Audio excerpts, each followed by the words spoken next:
बार की बात है। उदयपुर गांव में एक ज्ञानचंद नाम का पुजारी रहा करता था। वो गांव के एक छोटे से मंदिर में पूजा पाठ किया करता था।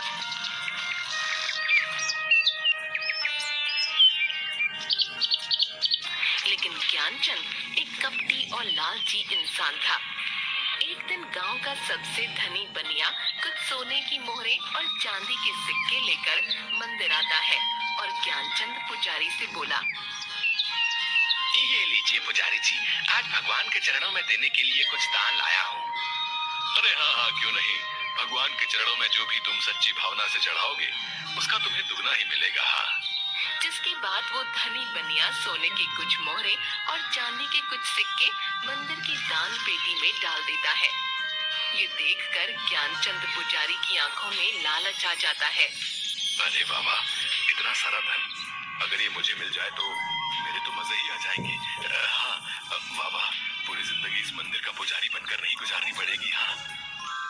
अच्छा पुजारी जी, अब मैं चलता हूँ। जिसके बाद वो वहाँ से चला जाता है। तभी ज्ञानचंद दान पात्र में से धन निकालकर एक पोटली में अपने घर ले जाता है।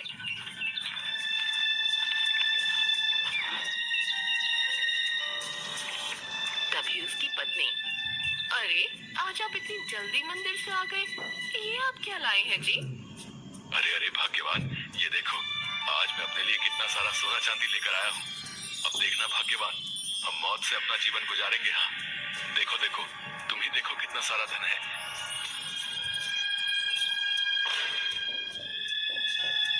अच्छा, अब हम यहाँ और नहीं रह सकते, हमें यहाँ से जाना होगा। चलो यहाँ से। अरे ये क्या बोल रहे हैं आप?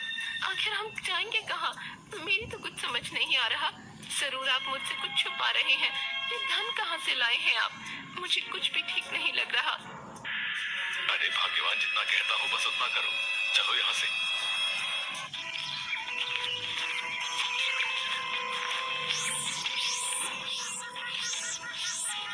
थोड़ी दूर चलने पर वो एक जंगल में पहुंचे, जहाँ उसे एक घास से बनी झोपड़ी दिखाई दी। अरे देखो भाग्यवान, वो सामने झोपड़ी है। चलो चलो, आज रात हम उस झोपड़ी में काट लेंगे, सुबह होते ही यहाँ से निकल जाएंगे। ठीक है जी, जैसा आप ठीक समझें। तभी दोनों उस झोपड़ी के अंदर जाते हैं। झोपड़ी में एक तरफ आग जल रही होती है और एक जगह कुछ जानवर की हड्डियां पड़ी होती हैं, जिसे देखकर ज्ञानचंद की पत्नी थोड़ी डर जाती है। देखिए जी, मुझे ये झोपड़ी सही नहीं लग रही। देखिए ना, यहाँ जानवर की हड्डियां भी बिखरी पड़ी हैं। नहीं नहीं, चलिए आप यहाँ से। अरे भाग्यवान, अब इतनी रात को हम आखिर कहाँ जाएंगे? भाग्यवान, कहीं ऐसा ना हो कोई हमसे हमारा ये धन छीन ले। नहीं नहीं, मैं ऐसे नहीं होने दे सकता। हमें आज रात यहीं रुकना होगा। अच्छा ठीक है जी, आप मेरी सुनते ही कब है, जैसा आप ठीक समझें। जिसके बाद वो दोनों उसी झोपड़ी में सो गए। तभी वहाँ पर एक भयानक दिखने वाला खूंखार नरभक्षी आता है, जिसके हाथ में अलग अलग जानवरों का मांस होता है। अरे बाबा, आज तो पेट भरकर भोजन मिला है। उसे ज्ञानचंद पुजारी के सोने की आवाज सुनाई देती है, जो खर्राटे मार रहा होता है। ये किसकी आवाज़ें आ रही हैं? कौन है यहाँ? तभी वो देखता है पुजारी और उसकी पत्नी उसकी झोपड़ी में जमीन पर सो रहे होते हैं। अरे बाबा, आखिरकार और मेरे लिए नया भोजन आ ही गया। बहुत दिन हो गए किसी इंसान का मांस नहीं खाया, और अब नर और मादा दोनों इंसानों का मांस खाने को मिलेगा। वाह। ज्ञानचंद और उसकी पत्नी की नींद खुल जाती है। वो दोनों उस नरभक्षी को देखकर हैरान हो जाते हैं और बुरी तरह डर जाते हैं। मैं तुम दोनों को खा जाऊंगा। आज मेरे पेट को भरपूर शांति मिलेगी। हाँ, मैं खूंखार नरभक्षी हूँ। मुझे इंसानों का मांस खाने में बहुत मजा आता है। हाँ। अरे अरे, हमें छोड़ दो, जाने दो। हमें नहीं पता था ये तुम्हारी झोपड़ी है।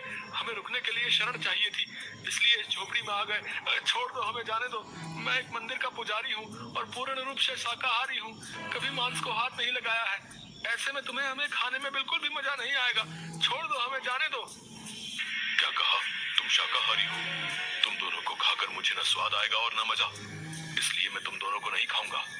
लेकिन तुम्हें इसके बदले में मेरे लिए जंगल से जानवर का मांस लाना होगा। जाओ और जाकर मेरे लिए मांस लेकर आओ।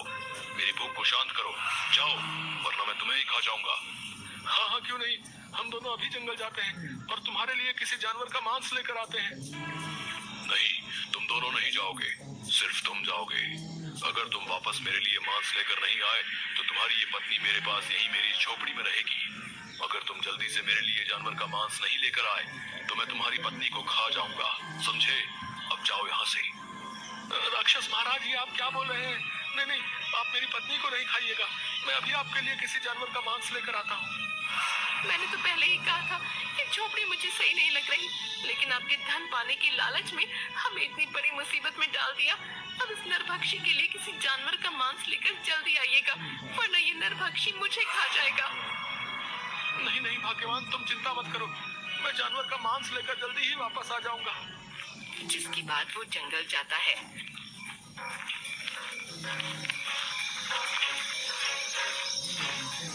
जंगल में थोड़ी दूर चलने पर वो देखता है एक भालू का छोटा बच्चा मरा हुआ पड़ा है, जिसे कुछ चील कौवे नोच रहे थे। अरे अरे, ये भालू का बच्चा तो मरा पड़ा है, मैं ऐसे ही उस नरभक्षी के पास ले जाता हूँ। जिसके बाद वो उस भालू के बच्चे को अपने हाथों में उठाकर उस नरभक्षी की झोपड़ी में आता है। तभी ज्ञानचंद देखता है कि उसकी पत्नी नीचे जमीन पर पड़ी हुई है और नरभक्षी बड़े मजे से उसके शरीर का मांस नोच नोच कर खा रहा है। ये देखकर ज्ञानचंद हैरान रह जाता है और जोर जोर से रोने लगता है। हाय हाय कपटी नरभक्षी, ये तूने क्या किया? तू मेरी पत्नी को ही खा गया। अरे मैं तो तेरे लिए जानवर का मांस लेकर आया हूँ, लेकिन तुझे जरा भी सब्र नहीं हुआ, मेरी पत्नी को ही मार डाला। तुम्हें आने में इतनी देर कैसे हो गई? मुझसे अपनी भूख सहन नहीं हुई, इसलिए मैंने तुम्हारी पत्नी को ही खा लिया। ये मैंने क्या कर दिया? मुझे माफ कर देना भाग्यवान, मैं तुम्हारे प्राण नहीं बचा पाया, माफ कर देना।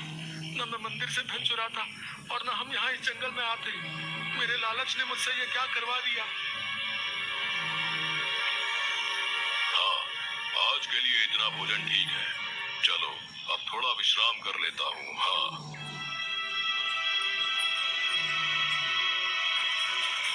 जिसके बाद वो अपनी झोपड़ी में सो जाता है। तभी ज्ञानचंद रोते हुए अपनी पत्नी की हड्डियों को उठाता है और जंगल की ओर चल देता है। वो अपनी पत्नी की हड्डियों को लेकर जंगल में जाता है और एक विशाल पेड़ के नीचे बैठ जाता है और रोने लगता है। मुझे माफ कर देना भाग्यवान, मेरे लालच ने तुम्हारी ये दशा कर दी है, मुझे बहुत पछतावा है, भगवान मुझे माफ कर देना। तभी उसे रोते देख पेड़ पर से एक गिद्ध की आवाज आती है। क्या हुआ है तुम्हें? तुम क्यों रो रहे हो? ये मेरे सोने का वक्त है, लेकिन तुम मेरी नींद में बाधा डाल रहे हो। ज्ञानचंद उसे देखकर थोड़ा डर जाता है। उस खूंखार नरभक्षी ने मेरी पत्नी को मार डाला, अब मैं क्या करूंगा? मेरी प्रिय पत्नी मुझे छोड़कर चली गई है, अब भला मैं जीवित रहकर क्या करूंगा? अब मैं भी मर जाना चाहता हूँ, मैं खुद ही उस खूंखार नरभक्षी को अपने आप को समर्पित कर दूंगा, अब मैं जीना नहीं चाहता। उस खूंखार नरभक्षी ने तुम्हारी पत्नी को भी मार डाला है। इस खूंखार नरभक्षी का आतंक तो इस जंगल में बढ़ता ही जा रहा है, जिसकी वजह से अब इस जंगल के जानवर पूरी तरह से खत्म होने को हैं।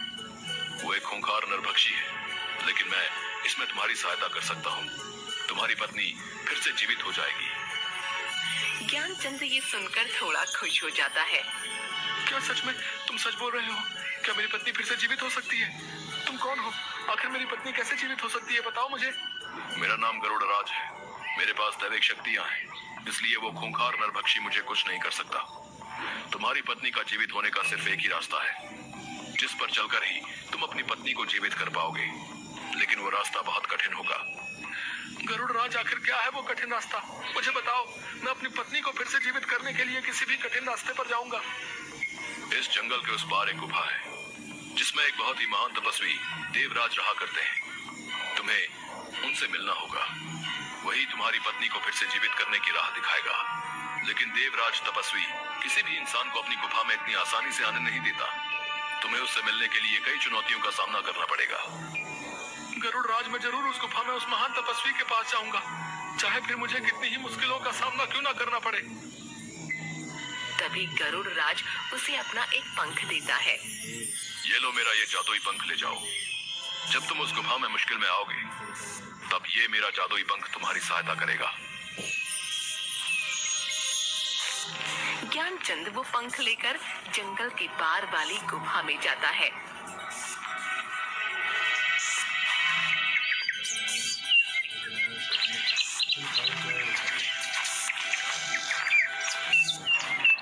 थोड़ी दूर गुफा में चलते ही एक विचित्र सा दिखने वाला लंगूर जानवर, जिसकी आंखें एकदम सुर्ख लाल होती हैं, उस पर झपट पड़ता है। अरे कौन हो तुम? मुझे छोड़ो, छोड़ दो मुझे। तपस्वी देवराज की इस गुफा में आने की तुम्हारी हिम्मत कैसे हुई? मैं तुम्हें जिंदा नहीं छोड़ूंगा। क्या तुम्हें नहीं पता यहाँ कोई इंसान नहीं आ सकता? नहीं, मुझे छोड़ दो, मैं बहुत मुश्किल में हूँ। मुझे यहाँ गरुड़ राज ने भेजा है। मुझे देवराज तपस्वी से मिलना ही होगा। मुझे आगे गुफा में जाने दो। ये सुनकर वो डरावना लंगूर उसे छोड़ देता है। ठीक है, मैं आगे देवराज तपस्वी से मिलने दूंगा, लेकिन इसके लिए तुम्हें एक चुनौती से गुजरना होगा। इस गुफा में आगे जाने के 2 रास्ते बताऊंगा। तुम्हें अपनी बुद्धि से सही रास्ता चुनना होगा, लेकिन याद रखना, अगर तुमने गलत रास्ता चुना तो तुम देवराज तपस्वी से कभी नहीं मिल पाओगे। ठीक है, मुझे आपकी ये चुनौती मंजूर है। जिसके बाद डरावना लंगूर अपनी आंखों की शक्ति से वहाँ 2 रास्ते बना देता है। एक रास्ते पर बहुत रोशनी होती है और दूसरे रास्ते पर बहुत अंधेरा, जिसमें सिर्फ आग की मशालें जल रही होती हैं। ये देखकर ज्ञानचंद सोच में पड़ जाता है। कुछ देर सोचने के बाद मैं अंधेरे का रास्ता ही चुनूंगा, क्योंकि अंधेरे के बाद ही जीवन में उजाला होता है, और मुझे अपने जीवन में उजाला करने के लिए अपनी पत्नी को जीवित करना है। मुझे देवराज तपस्वी इसी अंधेरी राह पर मिलेंगे। डरावना लंगूर ये सुनकर थोड़ा खुश हो जाता है। बहुत अच्छा जवाब दिया तुमने। तुम्हारी राह इसी अंधेरे रास्ते से होती हुई उजाले की ओर जाती है। तुम्हें ऐसे ही अपनी बुद्धि और विवेक का इस्तेमाल करना होगा। अब तुम जाओ। ज्ञानचंद अंधेरे रास्ते की ओर बढ़ता है। तभी थोड़ी दूर पर वो देखता है एक बहुत बड़ी शिला दिख रही है। ये क्या? गुफा में आगे जाने का तो कोई रास्ता ही नहीं दिखाई दे रहा। वो उस शिला के पास जाता है। इतनी बड़ी शिला, आखिर इसका क्या मतलब हो सकता है? लगता है शिला के उस पार ही मुझे देवराज तपस्वी से मिलने का रास्ता मिलेगा। तभी ज्ञानचंद उस शिला को हटाने की बहुत कोशिश करता है, लेकिन वो अपनी जगह से टस से मस नहीं होती। तभी उसे शिला के उस पार एक आवाज सुनाई देती है। कौन हो तुम और क्यों इस शिला को हटाने की कोशिश कर रहे हो? क्या तुम जानते नहीं, ये गुफा देवराज तपस्वी की है। यहाँ किसी भी इंसान का आना मना है। फिर तुम क्यों आए हो? मैं बहुत ही मुसीबत में हूँ। मुझे यहाँ गरुड़ राज ने भेजा है। मुझे देवराज महान तपस्वी से मिलना है। उनसे मिले बिना मैं यहाँ से नहीं जाऊंगा। तुम्हें गरुड़ राज ने भेजा है, इसका तुम्हें प्रमाण देना होगा। तुम्हें एक चुनौती का सामना करना होगा, तभी तुम इस शिला के पार आ सकते हो। मुझे आपकी चुनौती मंजूर है। क्या करना होगा मुझे बताओ। इस शिला को खोलने की चाबी का पता। अचानक से एक निशान दिखने लगता है, जो बिल्कुल गरुड़ राज के दिए पंख की तरह होता है, जो कि ज्ञानचंद के पास होता है। वो उस पंख को अपने हाथ में लेता है। अच्छा, तो इस शिला की चाबी ये पंख ही है, क्योंकि इस शिला पर दिखाई दे रहा ये निशान गरुड़ राज के पंख की तरह है। जैसे ही ज्ञानचंद उस पंख को शिला पर रखता है, वो पंख उस शिला में समा जाता है और शिला का द्वार खुल जाता है। ज्ञानचंद उस शिला की गुफा के अंदर जाता है और देखता है कि देवराज तपस्वी एक स्थान पर अपनी ध्यान मुद्रा में बैठे हुए हैं और ओम का उच्चारण कर रहे हैं। ओम, ओम, ओम, ओम। तभी ज्ञानचंद उसके पास जाता है। हे महान तपस्वी देवराज, आंखें खोलिए। मुझे आपकी सहायता की आवश्यकता है। आप ही मेरी सहायता कर सकते हैं। आंखें खोलिए अपनी। कि देवराज तपस्वी अपनी आंखें खोलता है। कौन हो तुम और क्यों आए हो हमारी गुफा में? यहाँ हम अपनी ध्यान मुद्रा में रहते हैं, इसलिए किसी भी इंसान का यहाँ आना वर्जित है। लेकिन तुम यहाँ इतनी चुनौतियों का सामना करके आए हो, तो हम तुम्हारी सहायता अवश्य करेंगे। बताओ हमें, हम तुम्हारी क्या सहायता कर सकते हैं? मैं एक मंदिर का पुजारी था, लेकिन अपने लालच के कारण एक दिन उस मंदिर से कुछ सोना चांदी चुराकर अपनी पत्नी के साथ इस गुफा के पार वाले जंगल में आ गया। लेकिन वहां हमारा सामना खूंखार नरभक्षी से हुआ और उसने मेरी पत्नी को ही अपना शिकार बना लिया। वो खूंखार नरभक्षी एक एक करके सभी जंगल के जानवरों को अपना शिकार बना रहा है। मैं अपनी पत्नी को दोबारा से जीवित करना चाहता हूँ। मेरी पत्नी की जान मेरे ही लालच के कारण गई है, इसलिए मैं अपनी पत्नी को फिर से जीवित करना चाहता हूँ। अब आप ही मेरी सहायता कीजिए देवराज। दुष्ट व्यक्ति, तुमने अपने लालच के कारण अपनी पत्नी को गवा दिया है। मैं तुम्हारी सहायता नहीं करूंगा, जाओ यहाँ से। ज्ञानचंद ये सुनकर तपस्वी के पैरों में गिर पड़ता है। नहीं नहीं देवराज, ऐसा मत बोलिए। आप एक महान तपस्वी हैं, मैं जानता हूँ। मुझे लालच नहीं करना चाहिए था, लेकिन अब मैं अपनी पत्नी को फिर से जीवित करना चाहता हूँ। मेरी सहायता कीजिए। ज्ञानचंद की ये बातें सुनकर अच्छा तो ठीक है, मैं तुम्हारी सहायता अवश्य करूंगा, लेकिन इससे पहले तुम्हें मेरे 2 सवालों का उत्तर देना होगा। तुम्हारे दूसरे उत्तर में ही तुम्हें वो वस्तु मिलेगी जिससे तुम अपनी पत्नी को दोबारा जीवित कर सकते हो, और उस खूंखार नरभक्षी का विनाश भी उसी से होगा। इसलिए तुम्हें अपनी बुद्धि और विवेक का उपयोग करके ही दोनों उत्तर देने होंगे। अगर कोई भी उत्तर गलत हुआ तो हम तुम्हारी सहायता नहीं करेंगे। तुम्हें यहाँ से खाली हाथ ही जाना होगा। नहीं नहीं तपस्वी देव, मैं यहाँ से खाली हाथ नहीं जाना चाहता।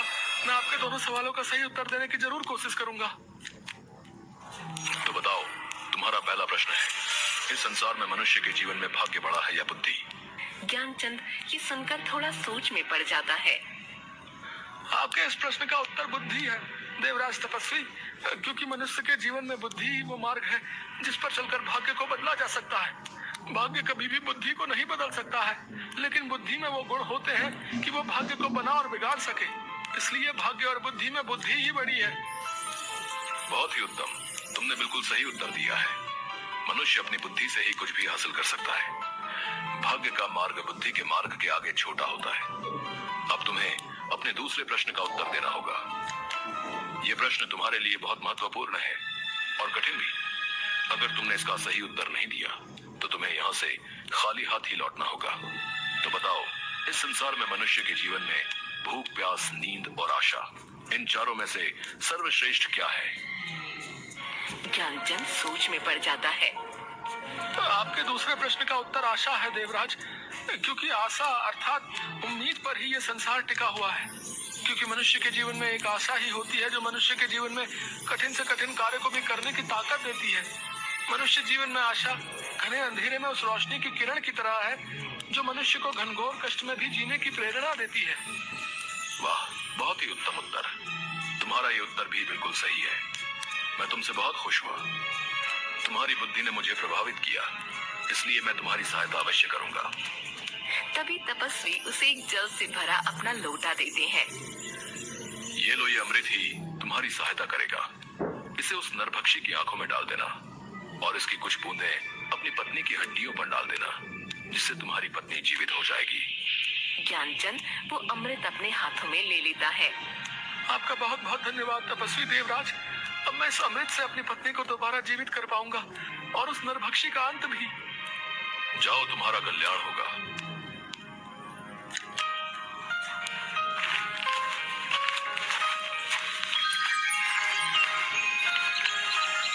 जिसके बाद ज्ञानचंद अमृत लेकर उसी जंगल में जाता है। तभी उसे वो नरभक्षी मिलता है। नरभक्षी ज्ञानचंद के हाथ में वो अमृत का लोटा देख लेता है। अच्छा, तो तू उस तपस्वी देवराज के पास गया था। उसने ही तुझे मेरे अंत का रास्ता बताया होगा, लेकिन मैं ऐसा नहीं होने दूंगा। मैं तेरे सामने ही नहीं आऊंगा तो तू मेरी आंखों पर यह अमृत भी नहीं डाल पाएगा। लेकिन मैं तुझे जिंदा नहीं छोड़ूंगा। हाँ, मैं तुझे भी खा जाऊंगा। और नरभक्षी ज्ञानचंद को अपने दांतों से उसकी गर्दन से पकड़ लेता है।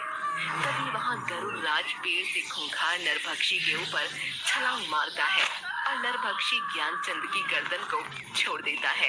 ये तूने अच्छा नहीं किया गरुड़, मैं तुझे भी जिंदा नहीं छोड़ूंगा। आज तुम दोनों को खाकर ही मैं अपनी भूख मिटाऊंगा। हाँ, कि तभी अचानक से ज्ञानचंद अपने हाथ में उपस्थित अमृत खूंखार नरभक्षी की आंखों में डाल देता है। अमृत डालते ही वो नरभक्षी जोर जोर से चिल्लाने लगता है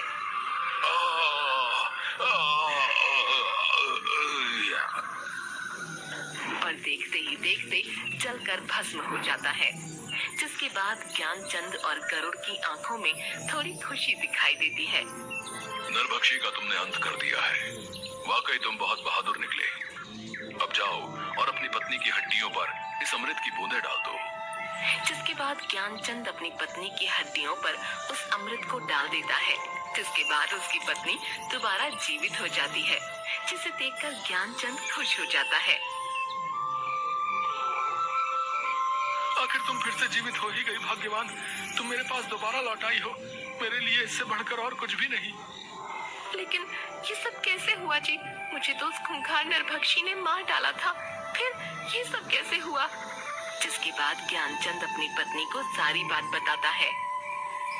आप तो सच में एक बहादुर इंसान निकले जी। आपने लालच में जो पाप किया था उसकी सजा आपको इस रूप में मिली जी। आपके लालच ने मुझे सदैव के लिए आपसे दूर कर दिया था, लेकिन आपके पश्चाताप पर मुझे दोबारा जीवित करने की इच्छा ने मुझे फिर से आपके पास वापस ला दिया है। अब आप कभी भी लालच के झांसे में मत आइएगा। हाँ नहीं भाग्यवान, मुझे समझ आ गया है। मनुष्य को लालच सिर्फ विनाश की ओर ही ले जाता है। दोनों खुश रहो। आज तुम्हारी वजह से इस जंगल को इस नरभक्षी से मुक्ति मिली। धन्यवाद। आपका भी बहुत बहुत धन्यवाद गरुड़ राज। आपकी सहायता के बिना ये संभव नहीं था।